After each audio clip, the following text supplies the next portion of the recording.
Good morning बच्चों। तो हम कहाँ थे? एक समान वृत्तीय गति पे। कहाँ थे बच्चों हम? एक समान वृत्तीय गति। तो हम क्या पढ़ेंगे आज? एक समान जब एक वस्तु के वेग में परिवर्तन होता है तो हम कहते हैं कि वस्तु त्वरित हो रही है। मान लीजिए अगर किसी वस्तु का वेग है वो बदल रहा है, पहले कुछ और था फिर कुछ और हो गया कुछ समय पश्चात, तो वो क्या हो रही है? त्वरित हो रही है। वेग में ये परिवर्तन वेग के परिमाण या गति की दिशा या दोनों के कारण हो सकता है। या तो वेग का परिमाण बदल रहा हो या गति की दिशा बदल रही हो, ये दोनों के कारण हो सकता है। क्या वेग के अंदर जो ये परिवर्तन होता है। कि आप एक उदाहरण के बारे में सोच सकते हो जिसमें एक वस्तु अपने वेग के परिमाण को नहीं बदलती परंतु अपनी गति की दिशा को बदलती है। तो वो ये कहना चाह रहा है बच्चों कि क्या आप एक उदाहरण के बारे में सोच सकते हैं ऐसे जिसमें जो है वस्तु का परिमाण तो ना बदले परंतु अपनी गति की दिशा को बदल ले, है ना? तो हो सकता है।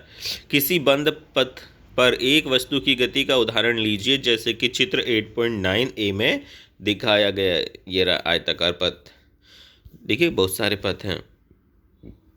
किसी एथलीट धावक को एक आयताकार पथ ABCD के अनुदिश दर्शाता है। कोई एथलीट दौड़ने वाला यानी वो ABCD को दर्शा रहा है कि वो इस पर दौड़ रहा है। माना एथलीट पथ के सीधे भागों AB BC CD और DA पर एक समान चाल से दौड़ता है। AB BC CD और DA पर, ठीक है।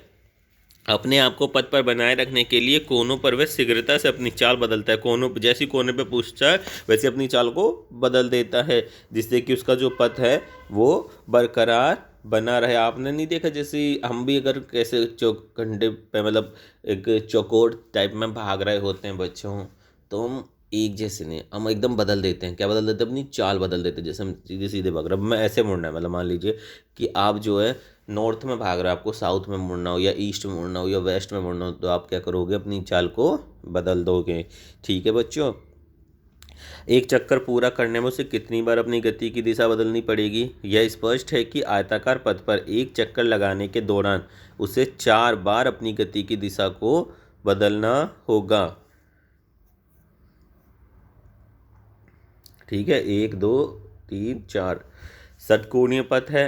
अब हम जानते हैं कि अब क्या कह रहा है ये देखो। अब एक है, अब मान लो कि एथलीट पथ आयताकार पथ के स्थान पर अब षटकोणीय यानी ABCDEF यहाँ 6 पॉइंट मिलेंगे जहाँ वो अपनी चाल बदलेगा कि अनुदिश दौड़ रहा है, जैसा कि 8.9B में प्रदर्शित है। इस स्थिति में एथलीट को एक चक्कर पूरा करने में 6 बार अपनी दिशा को बदलना पड़ेगा। यदि पथ षटभुजाकार ना होकर सम अष्टभुजाकार होता है ABCDEFGH, तो वो कितनी बार कहता कि भैया 8 बार बदलना पड़ेगा अपने उस दिशा को। ठीक है। यह देखा गया कि पथ की भुजाओं की संख्या में जैसे ही वृद्धि होती है एथलीट्स के अपने मुड़ने की संख्या में भी वृद्धि करनी ही पड़ेगी। अगर हम निश्चित रूप से पथ की भुजाओं को संख्या बढ़ाएं तो उन भुजाओं का आकार कैसा होगा? यदि आप ऐसा करते हैं तो आप पाएंगे कि सभी भुजाओं की लंबाई घटकर एक बिंदु के समान हो जाएगी और पथ का आकार कैसा हो जाएगा? लगभग वृत्ताकार। ठीक है, लगभग वो वृत्ताकार हो जाएगा अगर हर पथ पे आप घुमाते रहोगे तो। अगर एथलीट एक वृत्तीय पथ पर नियत परिमाण वाले वेग के साथ दौड़ेगा, मतलब नियत परिमाण होगा, तो उसके वेग में परिवर्तन केवल गति की दिशा में परिवर्तन के कारण होगा। किसके कारण होगा? केवल गति की जो दिशा उसमें परिवर्तन के कारण ही होगा। इसलिए वृत्तीय पथ पर दौड़ता हुआ एक एथलेटिक्स त्वरित गति का उदाहरण है। अब ये कह रहा है हम जानते हैं कि त्रिज्या r वाले वृत्तीय वृत्त की परिधि 2πr होती है। जो एक वृत्त की परिधि क्या होती है बच्चों? 2πr।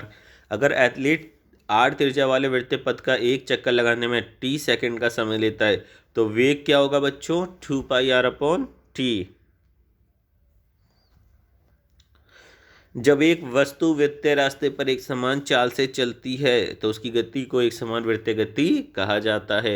एक धागे का टुकड़ा ले लीजिए और उसके एक छोर पर एक छोटे से पत्थर को बांध दीजिए। धागे के दूसरे छोर को पकड़कर वृत्तीय पथ पर नियत चाल से घुमाते रहिए, जैसे कि इसने दिखाया गया है। तो ये भी एक वृत्तीय पथ पर गति हो जाएगी। अब पत्थर सहित धागे को छोड़ दें। क्या आप बता सकते हैं कि धागा छोड़ने के बाद पत्थर किस दिशा में जाएगा? इस क्रिया को बार बार दोहराइए और वृत्तीय पथ के अलग अलग जगहों पर से पत्थर को छोड़ और ये देखें कि पत्थर के गति करने की दिशा समान है या फिर बदल गई। ध्यानपूर्वक देखने पर हमें पाएंगे, क्या पाएंगे कि पत्थर जो है वो वृत्तीय पथ के स्पर्श रेखे सीधी रेखा के साथ क्या कर रहा है, गति कर रहा है बच्चों। और ऐसा इसलिए हुआ क्योंकि जब पत्थर को छोड़ा गया था तो वह उसी दिशा में गति जारी रखता है जिस दिशा में उस क्षण वह गति कर रहा था। ठीक है, मान लीजिए कि आप साउथ में छोड़ रहे हो तो साउथ में जारी रख रहे हो, नॉर्थ में छोड़ रहे हो नॉर्थ में, यानी उत्तर में छोड़े उत्तर में, दक्षिण में छोड़े दक्षिण में, ईस्ट पूरब में छोड़े पूरब में, और पश्चिम में छोड़े तो पश्चिम में। ध्यानपूर्वक से देखने पर आप पाते हैं कि पत्थर जो है, ध्यानपूर्वक देखने पर आप पाएंगे कि पत्थर वृत्तीय पथ के स्पर्श रेखे सीधी रेखा के साथ गति करता है। और ऐसा इसलिए हुआ बच्चों क्योंकि जब पत्थर को छोड़ा गया तो वह उसी दिशा में गति जारी रख रहा है जिस दिशा में वह उस क्षण गति कर रहा था। सिंपल सी बात है। इससे पता चलता है कि जब किसी पत्थर को वृत्तीय पथ पर घुमाया जाता है तो उसकी गति की दिशा प्रत्येक बिंदु पर क्या होती है, बदल जाती है। जब कोई एथलीट्स खेल प्रतियोगिता में एक चक्कर या गोले को फेंकता है तो वह उसे अपने हाथ में पकड़ता है, अपने शरीर में घुमाकर उसे वृत्तीय गति प्रदान करता है। इच्छित दिशा में एक बार छूटने के बाद गोला यह चक्र उसी दिशा में गति करता है जिस दिशा में वह छोड़ते समय गति कर रहा था। यह ठीक उसी प्रकार है जिस प्रकार उक्त क्रियाकलाप में पत्थर के लिए वर्णित है। वस्तु की गति एक समान वृत्तीय गति के बहुत से चिर परिचित उदाहरण हैं, जैसे चंद्रमा एवं पृथ्वी की गति, पृथ्वी के चारों ओर वृत्तीय कक्षा में घूर्णन करता हुआ एक उपग्रह, वृत्तीय पथ पर नियत चाल से चलता हुआ साइकिल सवार आदि। देखो तो बच्चों, आज आपने क्या सीखा। सबसे पहले हमने सीखा कि स्थिति में परिवर्तन एक गति है। इसकी व्याख्या तय की गई दूरी या विस्थापन के रूप में की जा सकती है। मतलब आप स्थिति में परिवर्तन करोगे तो वो भी एक गति ही है। आप नॉर्थ से साउथ में गए तो बिना गति के नहीं जा सकते, ठीक है, तो ये भी गति ही है। तो इसकी व्याख्या तय की गई दूरी या विस्थापन के रूप में की जा सकती है। तो बच्चों देखो क्या था कि इच्छित दिशा में एक बार छूटने के बाद गोला चक्र उसी दिशा में गति करता है जिस दिशा में वह छोड़ते समय गति कर रहा था। ठीक उसी प्रकार जिस प्रकार उक्त क्रियाकलाप में पत्थर के लिए वर्णित है। वस्तु की एक समान वृत्तीय गति के बहुत से चिर परिचित उदाहरण हैं, जैसे चंद्रमा ने पृथ्वी की गति, पृथ्वी के चारों ओर वृत्तीय कक्षा में घूर्णन करता हुआ एक उपग्रह, वृत्तीय पथ पर नियत चाल से चलता हुआ साइकिल सवार इत्यादि। देखो बच्चों, ये चैप्टर तो यहाँ ख़त्म हो गया और अब इसके बाद यहाँ पर क्या है आपके न्यूमेरिकल।